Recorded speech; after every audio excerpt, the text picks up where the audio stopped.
Hey guys, Michael here from michaelsherlock.com. I'm here with the Sprint HTC Touch Pro2, or at least the Sprint branded version. This device supports many different carriers, but I'm looking again specifically at the Sprint version. But let's just start off with the basics. This phone is 4.56 inches tall by 2.33 inches wide and 0.68 inches thick. It also is 6.3 ounces, so it's no lightweight device. I would go so far to say that it is a little bit bulky, although it has some tapered edges so it fits comfortably in my hand. Honestly, I didn't notice any discomfort, especially when you consider what you get. But for how much do you get it? $349.99 on a 2-year contract after a $100 rebate. Now, I already walked you through the detailed hardware, and I also walked you through the software. Links will be below. But just to give you another heads up, this is a Windows Mobile 6.1 device and will be upgradable to 6.5. But as you can see, it's actually running HTC's TouchFlow 3D interface. Even though Windows Mobile is kind of an eyesore at this point, the interface that HTC puts on here is really detailed, goes down into a lot of levels. Pretty much the entire menu structure is under TouchFlow 3D, and you don't have to basically deal with the annoyances of Windows Mobile. This is a 1500 milliamp hour lithium-ion battery, so it is going to last you about 5 hours with continuous talk. I noticed that I had to charge it a few extra times when I was surprised that it needed to be charged. Now this is a 3.5-inch WVGA touchscreen, which supports 262,000 colors and has a resolution of 480 by 800. So everything looks quite stunning on here. It also supports Microsoft Office Mobile, so you'll get Word, Excel, and PowerPoint editing, creation, and viewing right on your smartphone. But the best thing about this device is its full 5-row backlit QWERTY keyboard with the adjustable screen. With this, you can use your phone in any position with any typing style you want, because this keyboard, I have to say, is definitely the best mobile keyboard I've ever used. It's backlit, it's 5 rows, you have a complete row just for numbers. It's not just lines, it's not just all on one strip of plastic. They're all unique buttons, they all have some good tactile feedback, and they're all spaced out similar to a real keyboard, so it's really a seamless transition from typing on whatever keyboard you use. Now again, because this is Sprint, obviously this is a CDMA phone, so it supports Sprint's EVDO Rev A network. But because this is a business-oriented device, it actually has a quad-band GSM radio to support edge connection all around the world.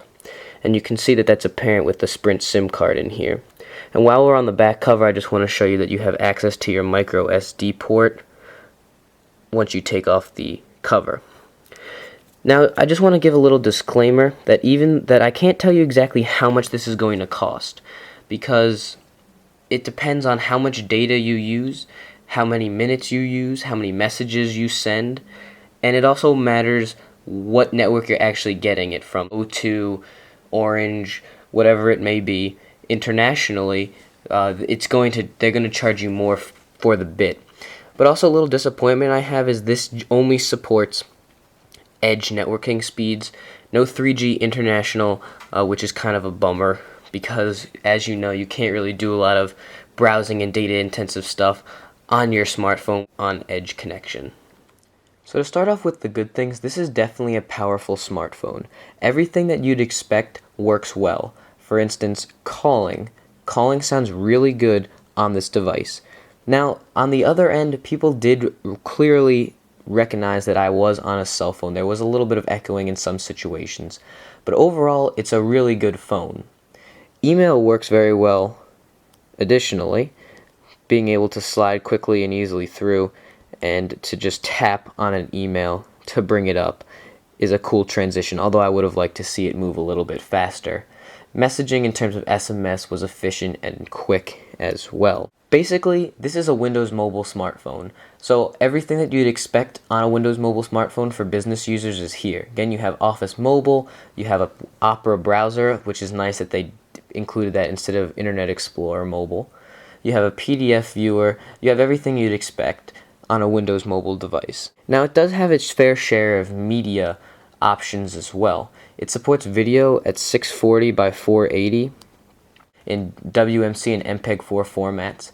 It also supports MP3 AAC and WMA audio, and you can listen to that over headphones, over the good speakers that are on the back, or wirelessly via the Bluetooth A2DP protocols. And as you can see, images look very nice on here. The screen, which we talked about before, is really vivid, and content looks pretty good on this device. However, I wasn't as impressed with what's going on in terms of user-created content. The camera can capture images at 2048 by 1536 photo resolution and can also capture video at a maximum of 20 frames per second at 352 by 288. So that's by no way amazing. Now, you do have a lot of options when you're taking pictures, which is pretty cool that you have. So if you click down here, you can go to options. You can quickly from this menu adjust white balance, brightness, ISO, or the self timer, which is cool.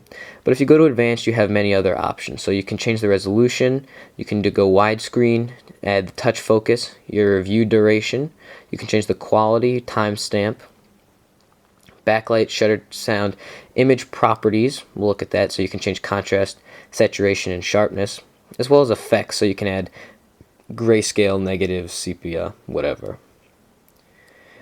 You also have some more adjustments for the flicker, as well as adding the grid, which I have. Now, video doesn't give you as many options, but it does give you a fair share of choices for video. Again, white balance and brightness right from the menu. And if you go in, you can change again the resolution, although that is the highest. So I'm not really impressed with the resolution or quality of the video captured on here, especially when you can compare it to something like the Nokia N97 or even the iPhone 3GS. You also can change your capture formats, which are H.264, 3G, PP2, MPEG-4, or H.264. You can change your recording limit, backlight, record with audio or not if you don't want to. Again, image properties, that contrast, sharpness, effects is the same with sepia, black and white, counter, flicker adjustment, etc. So I'm not too impressed by the quality of this. Video is okay, but again, it's not as good as what I've seen. In terms of internal components that we can talk about, why is there only 288 megabytes of RAM? You're paying $450 at the door, $350 after rebate. Now, you can add up to a 16 gigabyte micro SD card for expansion, but for the price, I'm really disappointed that it only included 288 megabytes of RAM. This is just pretty much unacceptable. So we've done the good, we've done the bad, but what about the ugly? Well, this is a resistive touchscreen. You may have noticed in one of my other videos that sometimes when you go back and forth here, it kind of lags or just stops and judders if you're not pushing totally hard. That's because this is a resistive touchscreen. I do not know why these companies continue to use resistive touchscreens. Capacitive is definitely the way to go just by the technology itself, and there's just no match for it no matter how good the resistive screen is, and this one is one of the better ones. There are some issues with it, and it'll never be resolved because that's just the technology. Now, maybe they could go a route, of course not infringing on the patents, but of some way of the BlackBerry Storm, so you could get that resistive benefits, i.e. cold or character input, but also get the capacitive benefits of just being easier to use in the technology. Now, again, the bad and the ugly, they kind of seem to outweigh the good, but I definitely have to say that there's just so much going for this device. I was really nitpicking in terms of the cons to this phone. This is a really great phone. It is a little bit expensive on Sprint, but I think with those exclusive benefits such as Sprint Mobile TV, which also gives you NFL Mobile, ESPN Mobile, NASCAR Mobile, being a big sports fan, ESPN and NFL is really awesome to have with me every day, and it's just a pretty big benefit that you'll get with Sprint. So, I'm Michael Sherlock from michaelsherlock.com. I hope you enjoyed my review of the Sprint HTC Touch Pro 2. Again, I highly recommend this phone for business users. You'll get the CDMA speed and quality while also having quad-band GSM for international travel. Thanks for watching, and have a good day.